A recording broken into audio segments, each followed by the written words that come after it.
এই শফিক ভাই, আমার এক গ্লাস পানি দিয়ে যা তো। কি ভাই, তোমার মতন কি আমি বেকার নি? দেখতেছো না কাজে গেতাছি, পানিটা কি লয়ে খাইতারো না? পানিটা লয়ে খাও। ও মা, তুমি কই? এ কি হইছে? চুলার পাড়ে আছি, কি কবি ক? ও মা, আমার না গলাটা শুকায় গেছে, আমার এক গ্লাস পানি দাও না। তুই পানি গ্লাস নিয়ে খাইতে পারস না? সারাদিন তো বসেই থাকস, কোনো কাজ কাম নাই। যা নিয়ে খা। নেন, পানিটা খাইয়া নেন। না বউ, আমার আর পানি খাওয়ার লাগবে না। কিরে, পানি খাইছস? এই যে কই গেছিলেন আপনি? খাইতে হইব না? খিদা কি লাগে নাই আপনার? না বউ, আমি কিছু খাইমু না। এই এত ঢং করিস না, যা ভাতগুলো খাইয়া নে, নাহলে ভাতগুলো নষ্ট হয়ে যাইবো। এই যে শুনো, আব্বা মরে যাওয়ার পর থেকে না এই সংসারের জন্য কম কিছু করি নাই আমি, বুঝছো? হ্যাঁ, ছোটবেলা নিজের লেখাপড়া বাদ দিয়ে ইনকামের পিছনে দৌড়াইছি, তোমাকে খরচ চালাইছি, নিজের ছোট ভাই ছোট বোনদের মানুষের মতো মানুষ করছি। আর ছোট ভাই তো এখন এমন মানুষ হয়ে গেছে, এমন বড় হয়ে গেছে, বড় ভাইয়ের সাথে কিভাবে কথা হইতে হবে সেইটাও ভুলে গেছে।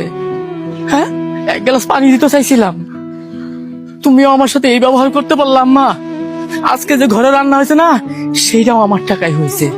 2 দিন ধরে চাকরি নাই আমার, শুধুমাত্র 2 দিন ধরে চাকরি নাই, এতেই তোমরা আমার সাথে এরকম করতেছো। আমার কি মানুষ মনে করো না? হ্যাঁ, আমার কি মন নাই? আমার কষ্ট হয় না? হ্যাঁ, তোমাকে জন্য কম করছি নাকি? 2 দিন ধরে চাকরি নাই, আমার এক গ্লাস পানি দিতে পারো না? আগে যখন আমার চাকরি আসলে সকালে কাজে যাওয়ার সময় বাবা পানি খায় জানা।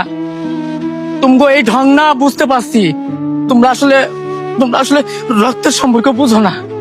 তোমরা টাকা পয়সা চিনো, আজকের পর থেকে তোমাকে মৃত্যুর আগ পর্যন্ত টাকা পয়সাই দিমু। সেই দিন তোমাকে হাতে খাইমু, বুঝছো? যেদিন আমি কাম করতে পারবো, যেদিন আমি তোমাকে টাকা দিতে পারবো।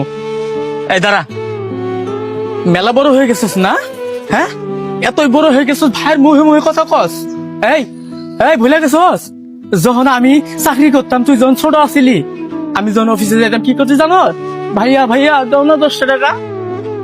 ওরা দেই নেই, মারের জিগায় দেখ তোর পিছে কত টাকা খরচ করছি।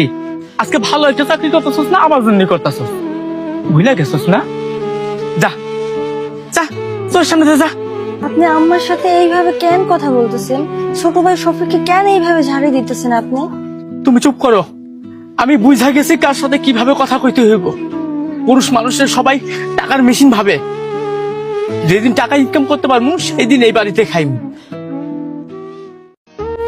আব্বাই কল দিছিল, আমাগো যাইতে দেরি হইতাছে, রেডি হইবেন না? না, আমি যাইমু না, তুমি যাও। আপনি আমার উপরে এখনো রাগ করে আছেন, তাই না? না, আমার এমনিতে ভালো লাগতেছে না, তুমি যাও। গত রাতের জন্য আপনি আমার সাথে এখনো এরকম করতেছেন, তাই না? গতকাল রাতে তুমি আমার সাথে যেই ব্যবহার করছো না, আমার এই মনটারে ভাঙ্গা চুরে একদম টুকরা টুকরা করে দিছে। গত 2টা মাস ধরে আমার কাছে চাকরি নাই, তাতেই তোমাকে মুখে তাকানো যায় না, তোমাকে ব্যবহার। আর তুমি, আমার তো মনে হয় আমার যদি ভালো চাকরি না হয়, কোনোদিন পকেটে যদি টাকা পয়সা না হয়, তুমি তো আমার ছেড়ে যাইবা। আর তোমার কথা কি কইব? নিজের বাপ মা, আমার লজ্জা লাগতেছে কইতে, আমার নিজের বাপ মা আমার সাথে কি ব্যবহার গুলা করতেছে দেখো। আমি যদি 1 গ্লাস পানি চাই, আমার মুখের উপরে না কইরা দেয়। আর শ্বশুরবাড়ির কথা নয় বাদিতি, যদি মাইয়া জামাই ভালো একটা চাকরি করে, এলাকার মানুষের কাছে সুনামের কোনো কমতি রাখে না।